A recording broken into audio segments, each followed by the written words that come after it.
দিকে যে আইল্যান্ডটা দেখছেন পুরোটাই ম্যানগ্রোভ অরণ্য। আইল্যান্ডটার বাঙালি নাম ছিল পাতিবুনিয়া, এখন নেটে নাম দিয়েছে শুশুনিয়া আইল্যান্ড। হেনরি আইল্যান্ড নাম শুনেছেন?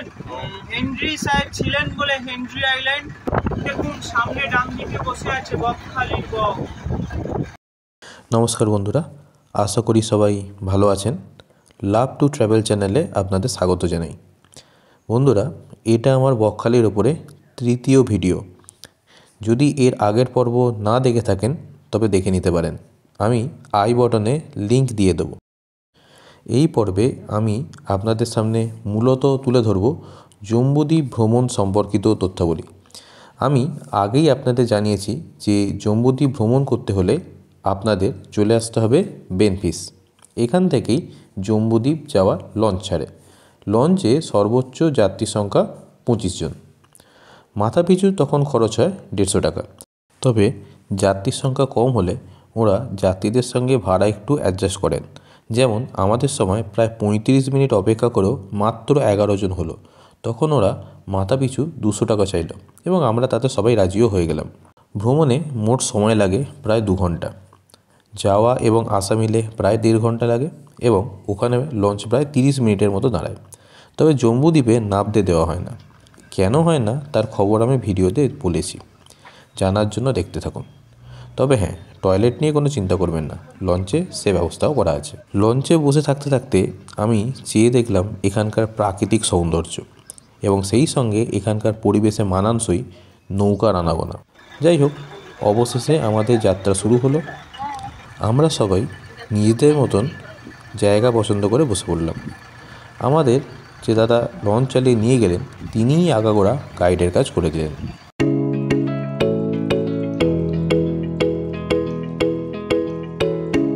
মন্দিরটা দেখুন বাঁদিকে, পেছনের বাঁদিকে, এটা গঙ্গা মায়ের মন্দির। জেলেরা মাছ ধরতে গেলে পুজো দিয়ে যায়। মন্দিরটা আছে ফেজারগঞ্জ সি বিচের উপরে। সামনে দেখুন একটা বাঁশের বেড়া দেওয়া বালির সি বিচ আসছে, ওটা কার্গিল সি বিচের অংশ, যেটা টোটোলা সাইট সিনের মধ্যে আছে। এটা কার্গিল সি বিচ আছে না সাইট সিনের মধ্যে, ওই সামনের বাঁশের বেড়া বালির সি বিচটা। এবারে ডান দিকে যে আইল্যান্ডটা দেখছেন পুরোটাই ম্যানগ্রোভ অরণ্য। আইল্যান্ডটার বাঙালি নাম ছিল পাতিবুনিয়া, এখন নেটে নাম দিয়েছে শুশুনিয়া আইল্যান্ড। আমরা যে খাড়িটা দিয়ে যাচ্ছি এরও একটা সার্ভে লিস্টে নাম আছে। খাড়িটির নাম এডওয়ার্ড ক্রিক। ক্রিক কথার অর্থ হচ্ছে খাড়ি, এডওয়ার্ড হচ্ছে এক ব্রিটিশের নাম। যেরকম ফেজারগঞ্জ নাম শুনেছেন না, ফেজার সাহেব ছিলেন বলে ফেজারগঞ্জ। হেনরি আইল্যান্ড নাম শুনেছেন? হেনরি সাহেব ছিলেন বলে হেনরি আইল্যান্ড। সেরকম এই সি বিচের ওপাশে এডওয়ার্ড সাহেবের বাংলো ছিল, সমুদ্রের জলের তলায় চলে গেছে, তাই ওনার নামে নাম হয়েছে এডওয়ার্ড ক্রিক। নাম হয়েছে এ কারণে, ব্রিটিশরা তো 200 বছর রাজত্ব করেছে, কিছু কিছু জায়গার নাম ওনাদের নামেই হয়ে আছে, যেটা এখনো চেঞ্জ হয়নি। যেরকম আপনারা আসার সময় নামখানার একটা বড় ব্রিজ পেরিয়েছেন না, ওই ব্রিজের নিচে যে নদীটা আছে ওর নাম হাতানিয়া দোয়ানিয়া, ওটাও ব্রিটিশদের নামে নাম। বুঝতে পারলেন? এবারে সামনে মোহনা আসছে, তারপরেই বঙ্গোপসাগর শুরু হবে। আমরা জম্বুদ্বীপে গিয়ে বোটটা বন্ধ করে বলবো কেন জম্বুদ্বীপে নামতে দেয় না আর আশপাশে কি দ্বীপ আছে সব দেখিয়ে দেবো। বুঝতে পারলেন? এবারে ওই বকখালির বক দেখুন, সামনে ডান দিকে বসে আছে বকখালির বক।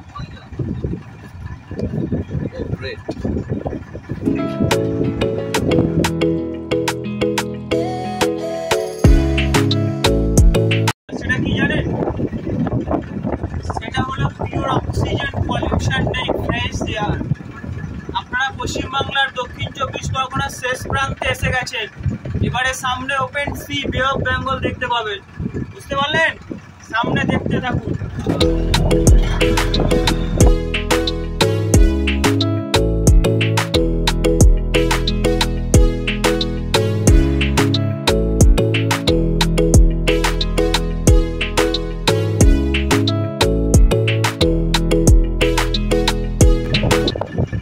বাঁদিকের কার্গিল সি বিচের রেড ক্র্যাব দেখুন, রেড ক্র্যাব, লাল কাঁকড়া, প্রচুর পরিমাণে তালসারি ফেল দেখুন। বাঁদিকের সি বিচের রেড ক্র্যাব দেখতে পাচ্ছেন?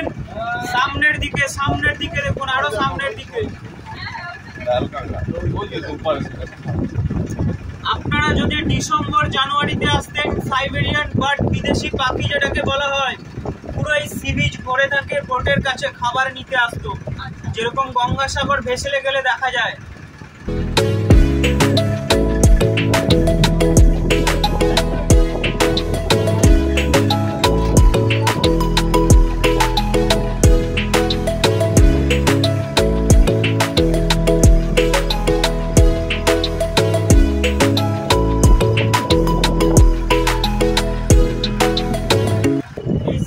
এসে গেছে বলে বঙ্গোপসাগর পুরো শান্ত হয়ে গেছে, নাহলে এই বঙ্গোপসাগরের উত্তাল দেখলে মাথা খারাপ।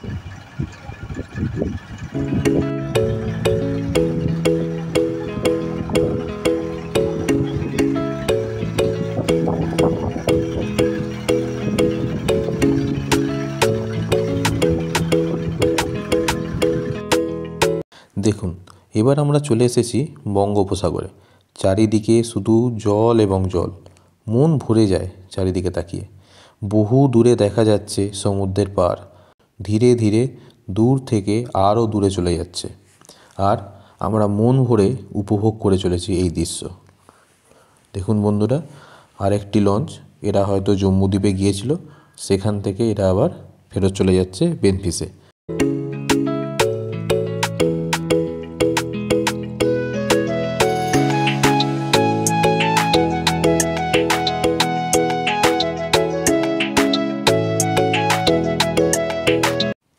বন্ধুরা, আমরা জম্বুদ্বীপের খুব কাছাকাছি চলে এলাম। ওই যে দেখছেন পাড় দেখা যাচ্ছে, ওটা জম্বুদ্বীপেরই অংশ।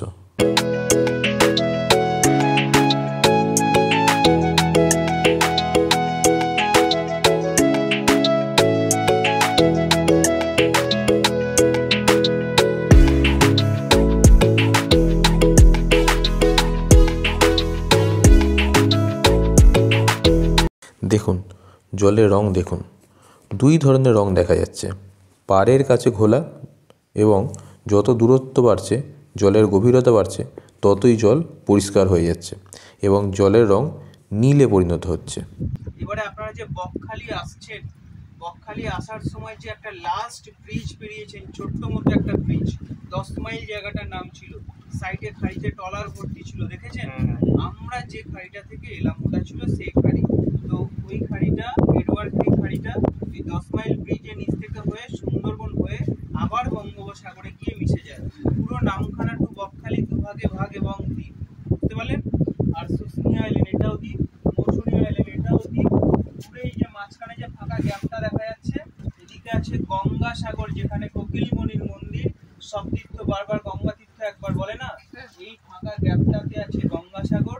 এই কুয়াশাকাল না হলে ওটা দেখা যায়, বর্ষাকালে এনি টাইম দেখা যায়, বুঝতে পারলেন? এদিকে আছে গঙ্গাসাগর, ওটাও দ্বীপ। আর এটা হচ্ছে মূলত জম্বুদ্বীপ, যেখানে আমরা এসেছি, এটাও দ্বীপ, বুঝতে পারলেন? তো এই দিক থেকে আপনি নামখানা যেতে পারছেন, এদিক থেকে সোজা গঙ্গাসাগর, তারপরে কাকদ্বীপ, তারপরে ডায়মন্ড হারবার, তারপরে হলদিয়া, এরকম করছে, বুঝতে পারলেন? আর এটা হচ্ছে পশ্চিম দিক, এদিকটা আছে দীঘা, পুরী। আর আমাদের এই পেছনের দিকটা হচ্ছে পূর্ব দিক, এদিকে আছে বাংলাদেশ, 24 ঘন্টা দূরে আছে বাংলাদেশ, বুঝতে পারলেন? এবারে আপনারা যেটি থেকে উঠলেন, ওই জায়গাটার নাম হচ্ছে বেনফিস। এবারে বলছি, আমরা যেখানে দাঁড়িয়ে আছি, জলের ডিপ লেয়ার যেখানে দাঁড়িয়ে আছি, এখানে হাই স্পিড হবে জলের ডিপ লেয়ার, তার কারণ আমরা আইল্যান্ডের পাশেই আছি। আর মিডল পজিশনে জলের ডিপ লেয়ার আছে, এনি টাইম 50 ফুট, তারপরে হাই টাইড, লো টাইডের উপরে 50 থেকে 55 ফুট, 60 ফুট আপাইটা, বুঝতে পারলেন? এদিকটা শেষ করলাম। এবারে বলছি মূলত জম্বুদ্বীপের ঘটনা। এই জম্বুদ্বীপটা পুরোটাই নো ম্যানস ল্যান্ড এবং 144 করা আছে, হেভি রেস্ট্রিকশন এরিয়া। কেন এটা হতে দেয় না? এই যে গাছগুলো দেখছেন না, এগুলো সবই ম্যানগ্রোভ গাছ, কিন্তু কোনো এক প্রকার গাছের নাম ম্যানগ্রোভ গাছ না। এর বিভিন্ন রকমের নাম আছে, বানি, গোরান, বিতাল, কেওড়া, বকরা, সুন্দরী, গেঁয়ো, গোড়পাতা। এই বিভিন্ন রকম গাছ নিয়ে ম্যানগ্রোভ গাছ। এর হচ্ছে দু রকমের মূল আছে, একটা শ্বাসমূল আর একটা শেষমূল। এই দু রকমের মূল থাকার কারণেই সমুদ্রের মাঝে এত বড় দ্বীপটাকে আটকে রাখার ক্ষমতা রাখে। তো গন্ডগোলটা কিভাবে এলো? এরপর আমাদের গাইড দাদা আমাদের বুঝিয়ে বলেন যে কেন জম্বুদ্বীপে নামতে দেওয়া হয় না। তিনি প্রায় 20 মিনিট ধরে পুরো ব্যাপারটা ধরে ধরে আমাদেরকে ব্যাখ্যা করেন, কিন্তু তার পুরো বক্তব্যটা তো আর আমার পক্ষে এখানে দেখানো সম্ভব নয়, তাই আমি ব্যাপারটা ছোট করে আপনাদের জানাচ্ছি। আজ থেকে বেশ কিছু বছর আগে তৎকালীন পশ্চিমবঙ্গের বনমন্ত্রী এবং মৎস্যমন্ত্রীর মধ্যে একটা সমস্যা হয়েছিল। আসলে এই দ্বীপে 20,000 জন মানুষ এবং 120 জন আদিবাসী বসবাস করতেন। তারা মাছ ধরতেন, আর ওই 20,000 জন মানুষ তারা শুঁটকি মাছ শোকাতেন এবং মাছ শোকাবার জন্য দ্বীপের ম্যানগ্রোভ অরণ্য কাটত। বেশ কিছু বছর এইভাবে চলার পর এই দ্বীপের বেশিরভাগ অরণ্যই নষ্ট হয়ে যায় এবং বনমন্ত্রীর ওপর চাপ পড়ে। এই ম্যানগ্রোভ অরণ্যের জন্য এই দ্বীপটা টিকে আছে, তা না হলে এটা ধীরে ধীরে ধুয়ে সমুদ্রে বিলীন হয়ে যাবে। বনমন্ত্রী খোঁজ নিয়ে জানলেন যে মৎস্যমন্ত্রীর আওতায় থাকা ওই 20,000 জন মানুষ শুঁটকি শোকাবার জন্য এই ঘটনা ঘটাচ্ছেন। তার এখন জানতে হবে যে এই দ্বীপটা এত গুরুত্বপূর্ণ কেন। না, এটা রয়েছে একদম বঙ্গোপসাগরের মধ্যে। এবার যত ঘূর্ণাবর্ত, ঝড় সব হচ্ছে কি বঙ্গোপসাগরেই উৎপন্ন হয়, ফলে এখানে উৎপন্ন হওয়া ঝড় অনেকটাই এই দ্বীপটা প্রতিরোধ করে দেয়। তা না হলে এগুলো সোজাসুজি একদম পাড়ে গিয়ে আছড়ে পড়বে এবং সেক্ষেত্রে অনেক ক্ষয়ক্ষতি হবে। এবং এখান থেকে কিছু দূরেই বাংলাদেশ, অর্থাৎ এটা ভারতবর্ষের শেষ সীমানাও বলা চলে। আর যদি এখানে লোক বসতি না থাকে তাহলে হয়তো কোনো নাশকতামূলক কাজ এখান থেকে অন্য জায়গায় ঘটানো যেতে পারে। তাই দুই মন্ত্রী বৈঠকে বসেন যে সমস্যাটা কিভাবে সমাধান করা যায়, কিন্তু কোনো সমাধান সূত্র নির্গত হয় না। ফলে আদালতে মামলা হয় এবং প্রায় 3 বছর ধরে মামলা চলার পর সিদ্ধান্ত হয় যে এদের দ্বীপ থেকে সরিয়ে এনে অন্য জায়গায় থাকতে দিতে হবে। কিন্তু জায়গা যথেষ্ট না থাকার জন্য সমুদ্র থেকে মাটি এনে ফ্রেজারগঞ্জের সি বিচকে লম্বা করে জায়গা বাড়িয়ে আর কি এদেরকে থাকতে দেওয়া হয়। সেখানে এরা নিজেদের মধ্যে বেশি জায়গা পাওয়ার জন্য লড়াই শুরু করে দেয় এবং সেই লড়াই শুরু করলে কেউ কেউ মজা করে বলেন যে কার্গিল যুদ্ধ লেগে গেছে এবং সেই থেকেই ওই বিচের নাম কার্গিল সি বিচ। আসলে কার্গিলের সঙ্গে এর অন্য কোনো যোগসূত্র নেই। এবার ওই 120 জন আদিবাসী তারা ম্যানগ্রোভ কাটতো না, সেই জন্য তাদেরকে ওই দ্বীপেই থাকার সুযোগ দেওয়া হয়। আর ভ্রমণ করতে আসা ব্যক্তিদের আগে এখানে নামতে দেওয়া হতো, কিন্তু 30 মিনিট সময় বরাদ্দ করলে তারা প্রায় 1 থেকে 1.5 ঘন্টা কাটিয়ে তারপর ফিরে আসতো, ফলে খুবই সমস্যা হতো। তাই এখানে নামতে দেওয়া বন্ধ করে দেওয়া হয়েছে। তাই ওই 120 জন আদিবাসী ছাড়া এখানে আর অন্য কাউকে থাকতে দেওয়া হয় না বা নামতে না দেওয়ার সিদ্ধান্ত নেওয়া হয় এবং পুরো দ্বীপটায় 144 ধারা আর কি চালু করে দেওয়া হয়, যার ফলে হচ্ছে কি আমাদের কোনো বাইরের লোক এখানে নামতে পারে না। আর যদি বাইরের লোকদের এখানে নামতে দেওয়া হতো তাহলে বিপদও ছিল, কারণ ওই যে বললাম যে কোনো নাশকতামূলক কাজ এখানে থেকে অন্য জায়গায় ঘটানো সম্ভব, কারণ এখান থেকে কলকাতা দূরত্ব বা গুরুত্বপূর্ণ শহরগুলোর দূরত্ব খুব একটা বেশি নয়। তাহলে এখান থেকে নাশকতামূলক কাজও হতে পারে এবং সেই জন্য হচ্ছে কোস্টাল গার্ড সবসময় এই জায়গাটাকে পাহারা দেয়। একটু আগেই আমরা সেন্ট্রাল গভর্নমেন্টের কোস্টাল গার্ড দেখলাম যারা হচ্ছে কি ঘুরে বেড়াচ্ছে। তো যাই হোক, এই ছিল জম্বুদ্বীপের ঘটনা। প্রায় 30 মিনিট এখানে কাটানোর পর আমরা এবার ফেরার পথ ধরলাম। আবার সেই চারিদিকে নীল জলরাশি।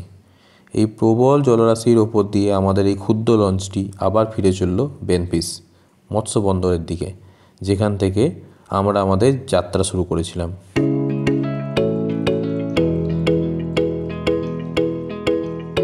দেখতে দেখতে আমরা আবার পাড়ের কাছে চলে এলাম।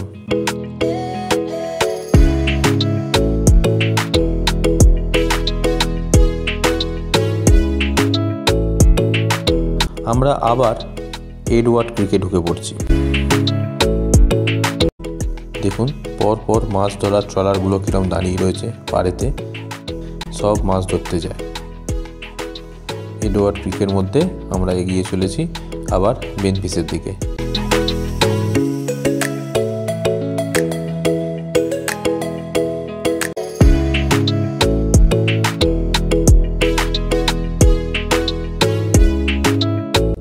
দেখুন এখানে জেলেরা কীরকম মাছ ধরছে। এখানে খাঁড়ির মধ্যেও জাল ফেলে প্রচুর মাছ ধরা হয়।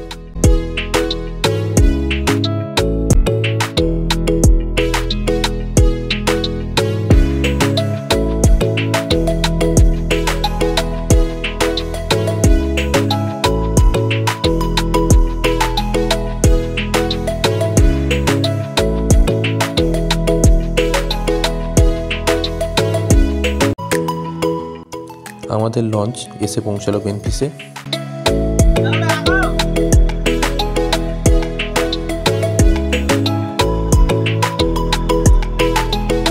দেখুন ছোট্ট জায়গার মধ্যে কীরমভাবে এরা লঞ্চটাকে পাড়ে লাগালো।